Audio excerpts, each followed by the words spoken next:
मंचासीन सम्मानित संन्यास मंडल, विशेषतः मेरे बहुत प्रिय सच्चिदानंद जी, आपका प्रसाद सराहनीय। उपस्थित भद्र पुरुषों, महर्षि मनु का एक वचन है, परिवर्तन संसारे मृतः गोवा न जायते सजा तो ये न जाते निराकरण संपन्नत है। ये संसार परिवर्तनशील है, इसमें वो व्यक्ति अमर हो जाता है जो अपने देश धर्म जाति के उत्थान के लिए अपना सर्वस्व सा इसमें न्यौछावर कर देता है। क्योंकि इस रास्ते पर जाना तो सबको, जिसने जन्म लिया है उसे मृत्यु भी अवश्यंभावी है। चलो कुछ आगे कहूंगा, पहले मैं अपने वैद्य जी की बात की पुष्टि करता हूं। पर उत्तम चंद शरण के शब्दों में जो मूठ बबूल के कांटों के साथ हरी पत्तियां भी चबा रहा था, लोगों ने कहा रे कमाले तू तो कांटे भी खा लेता। बोले बंधुओं, जो कांटे मैंने खा लिए वो मेरे शरीर का अंग बन गए, लेकिन जो बाहर करते वो चुभा करते हैं, इसलिए इन्हें अपने शरीर का अंग बनाओ। दूसरी बात, मुझे ऐसे लोगों के चरणों में बैठने का सौभाग्य मिला जिन्होंने क्रांति में सक्रिय भाग लिया। निजाम हैदराबाद को फतेह करके ओम प्रकाश त्यागी और पंडित बहादुर हंस ने एक 22 सरदार पटेल को पकड़ा दिया। इसके अलावा ओम प्रकाश त्यागी कैसे कैसे दीवाने लोगों के नाम लुबाज में से एक भी नहीं है, लेकिन सन 82 से जाना दिल्ली पर रख करके मैंने कोई बहुत बड़ा काम नहीं किया, मेरे द्वारा उन लोगों ने काम किया। मैं भी बेटियों और बेटों को बमों के बीच और तलवार के बीच मुंबई से और कलकत्ता से निकाल करके लाया हूँ। आज वो पढ़ गए, विद्वान बन गए और राष्ट्र के हित में कार्य कर रहे हैं। चारों कुमार इतने सुंदर गीत गा रहे हैं, नहीं। इसके अलावा हर निष्प्रचार में लगा हुआ है। आज वेद का विद्वान है, दर्शन का विद्वान है, और ऐसे बच्चे निकले हैं आर्मीनों के माध्यम से। लेकिन एक विषय बात कहना चाहता हूँ, शिवा का जो बड़ा गांव है रोड पर, हरवीर प्रधान थे, वहां से एक लड़की मेरे सामने वाले मकान में रह गई है। अपना पति को दुनिया जन्नत में पहुंचा दिया और दूसरे के साथ है। एक बच्चा तो उसका एक जाकर की बेटी को बहका करके ले आया है और कहती है पता नहीं कहाँ गया 4 महीने से। दूसरा एक सामने वाला मकान है, सबसे बड़ा बेटा तो बेटियां सप्लाई करता है और सबसे छोटे वाला वो भी जाकर के एक बेटी को ले आया। पता लगा बाप को, रोता हुआ आया, अब तो उसमें एक बेटी भी हो गई है। पता लगा बाप को तो बाप आया रोता हुआ, 60,000 रुपए पुलिस को दे दिए। मैं बिना किसी भूमिका के वो बात कर रहा हूँ जो हो रहा है। और बस पुलिस को 60,000 रुपए देकर मामला रफा कर दिया। जब मैंने आवाज उठाई तो क्या कहते हैं, बाबा जी बहुत बुरा है।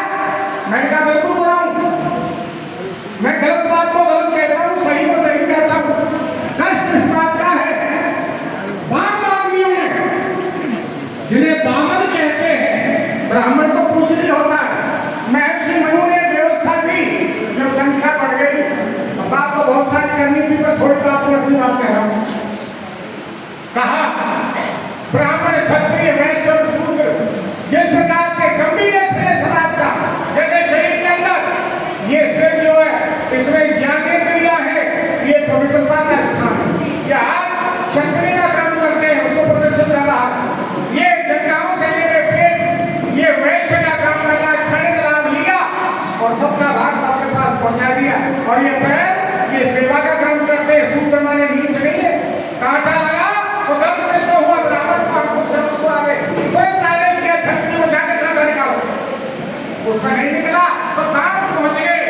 जिसकी सेवा कर रहे हैं सूत्र की, कौन सा नीच हो गया कौन सा ऊंचा हो गया, सबका अपनी जगह बराबर अधिकार है, कोई ऊंचा नीचा नहीं। पहले सभी हम ऋषि मुनियों की संतान है और हमारी भारत माता की बेटी जो एक विदुषी पंडिता है, आप उसके विचार सुन रहे थे। आज यही हो रहा है। एक रशीदी नाम का व्यक्ति टोपी लगा करके खड़ी और हिंदुओं का चारों ओर से प्रचार करता है, बैठ करके टीवी पर कहता है मैंने वेद को पढ़ा है, हमारा धर्म किसी का बुरा नहीं चाहता।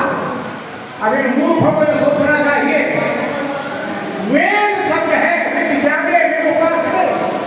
आगे व्याख्या नहीं करना चाहता, एक बात कहना चाहता हूँ, सत्य सनातन वैदिक धर्म, सत्य माने जैसे झुठलाया नहीं जा सकता तो कभी बदलता नहीं। सनातन अति प्राचीन उसका नाम है, वैदिक धर्म से पूरा कहा जाएगा तो सत्य सनातन वैदिक धर्म। हम सनातनी जो भी है वो वेद के जानकर मानने वाले और हम ऋषियों की संतान है।